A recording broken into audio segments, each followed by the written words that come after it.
si Elias, hanggang magpakasakit at magpabuwis ng buhay para sa katotohanan at katarungan ng ating bayan. Ang hindi magmahal sa sariling wika ay higit pa sa hayop at malansang isda. Ang lahat ng taong may pagmamahal sa bayan ay dapat magtanggol at magbantay at handa silang magbuwis ng buhay para sa kalayaan. Limutin mo na ako. Limutin mo na ang pag-ibig na ibang at walang halaga. Marahil doon makakatagpo ka ng karapat-dapat sa'yo. At muli, ako si Elias.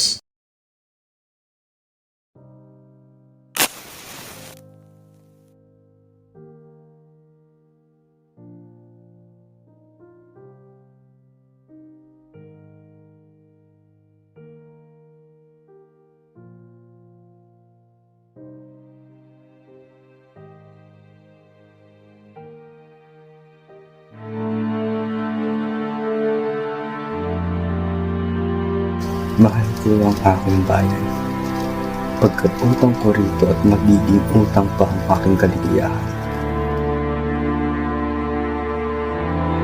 Marami akong kapaniwalaan sa Diyos, sapagkat nawalan ako ng pananalig sa tao. Halos 7 taon akong naiwanan sa aking bansa. Ang sabi ng ilan, marahil nakalimutan mo na ang lahat ng tungkol dito. Medyo ang kabaliktaran. Kahit na ang aking bansa ay tila nakakalimutan ako, lagi kong iniisip ito. Ang maging masaya ay hindi na mahuhulugan magpakasawa sa kamangmangan. Hindi ang kriminal na pupawi ng pagkat iba, ngunit ang mga taong matapang.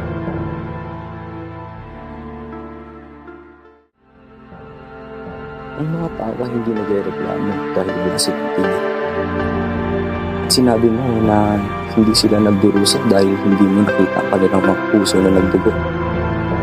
Napansin ko na ang kanluran at pagdurusa ng bawat tao ay nasa direktang proporsyon sa mga kalayaan nito o sa mga paghiling nito na naaayon sa mga sakripisyo o pagtamak sarili ng mga ninuno nito.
Elias, pinaghirapan ko ito sa kalagayan ng ating bayan.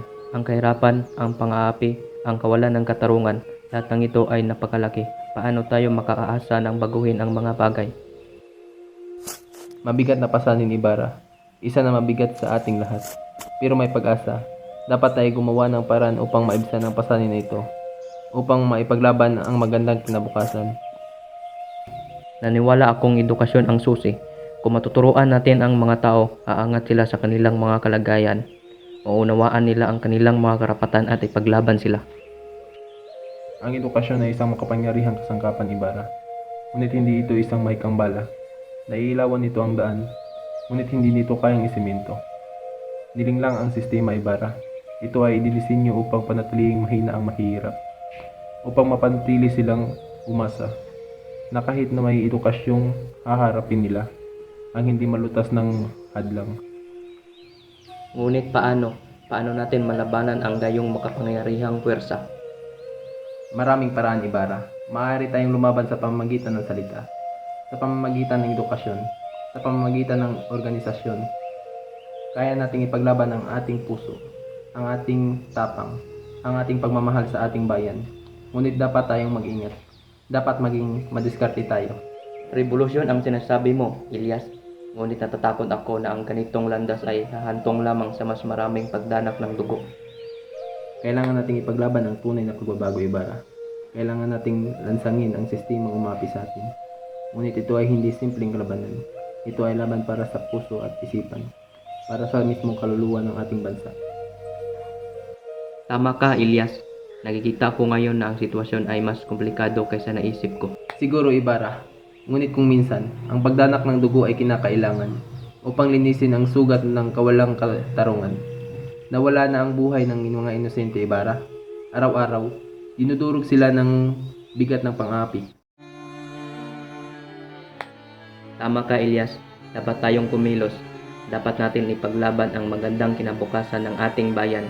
Ngunit paano natin matitiyak na ang ating pakikipaglaban para sa hustisya ay hindi magiging isang pang-uri ng pang-aapi?